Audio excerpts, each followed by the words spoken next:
As a journalist, I've seen much of the world. Recently, I've discovered Charleroi and South Hainaut, a region with many different facets which I learned about through the people who live and work there. Benoit, for example, who I met at the Charleroi Brussels South Airport. He is one of the 700 employees at this bustling airport.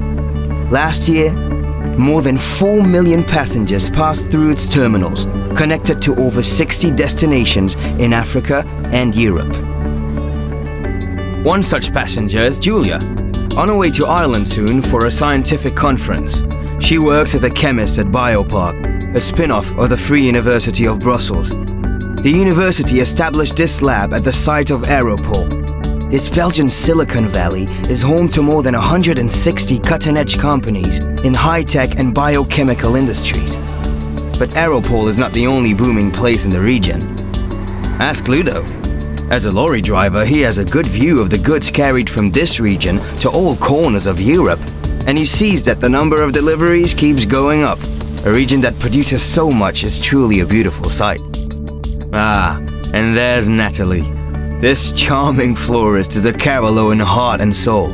When she's not working in her shop, she adores visiting the sidewalk cafes and restaurants downtown, at least when she's not taking photographs, her other great passion. It's no surprise that her favorite place is the Museum of Photography, the largest in Europe. But outside the museum, there are also lots of beautiful images to look at. Like Hervé's Fields, for example. His family farm lies in the heart of the beautiful countryside south of Charleroi. From here to the French border are a succession of picturesque villages with well-preserved squares, alleys and creeks.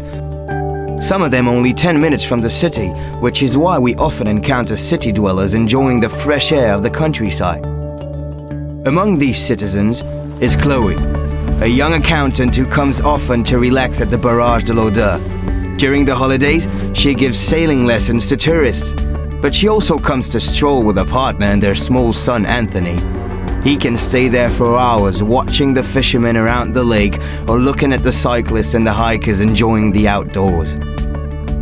Each person has a story, and together, all these stories speak volumes about this region in full bloom. One thing's for sure though, Charleroi and South Hainaut will never stop surprising you.